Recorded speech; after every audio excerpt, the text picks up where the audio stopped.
Hong Kong'da demokrasi talebiyle aylardır eylem düzenleyenler bu kez Çin'in Uygur politikasına karşı meydanlara indi.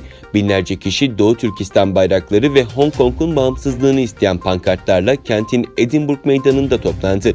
Güvenlik güçleri barışçıl eylem düzenleyen kalabalığı dağıtmak için biber gazı kullandı. Hong Kong'da 6 ay önce zanlıların Çin'e iadesini kolaylaştıran düzenlemenin gündeme gelmesiyle dev protesto gösterileri başladı. Bölgenin özerk statüsünü tehlikeye atacağından endişe edilen yasa tasarısının geri çekilmesi eylemcileri dindirmedi. Pekin karşıtı Hong Konglular, Anakara'nın Doğu Türkistan'da uluslararası toplumun kültürel soykırım olarak adlandırdığı asimilasyon politikalarına da tepkili.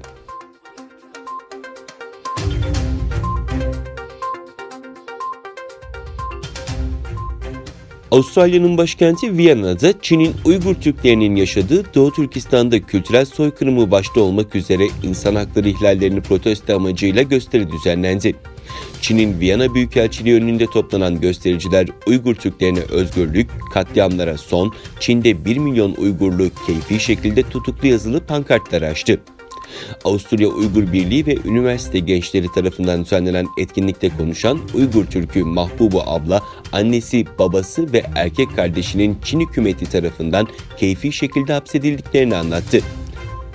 Avusturya Uygur Birliği Başkanı Mevlam Dilşat, İslam dünyası, Avrupa Birliği ve uluslararası toplumun artık Doğu Türkistan'da yaşanan insanlık dışı zulümlere dur demesi gerekiyor.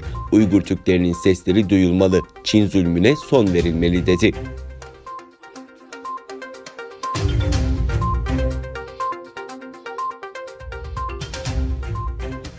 ABD Dışişleri Bakanı Mike Pompeo, Rusya ve Çin'in Suriye'ye sınır ötesi yardımlar yapılmasına olanak sağlayan Birleşmiş Milletler Güvenlik Konseyi kararının yenilenmesini veto etmesini utanç verici olarak niteledi. Mike Pompeo, Rusya ve Çin'in milyonlarca insana ulaşacak insani yardımların önünü açan Birleşmiş Milletler Güvenlik Konseyi'nin karar tasarısını veto etmesi utanç vericidir ifadesini kullandı. Pompeo, Rusya'nın 14. Çin'in ise 8. kez Suriye'ye insani yardımların önünü açan bir karar tasarısını reddettiğine dikkat çekti.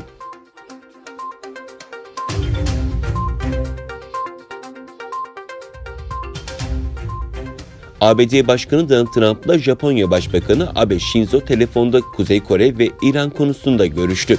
Beyaz Saray'dan yapılan açıklamaya göre Trump ve Abe bir telefon görüşmesi gerçekleştirdi. Görüşmede ticari ilişkilerin yanı sıra İran ve Kuzey Kore ile ilgili konular ele alındı. Trump ve Abe özellikle son dönemde Kuzey Kore'nin tehdit içeren açıklamalarının ardından yakın iletişim ve işbirliğini sürdürme konusunda mutabık kaldı. Çin, Japonya ve Güney Kore liderleri 24 Aralık'ta Kuzey Kore'yi görüşmek üzere Çin'de bir araya gelecek.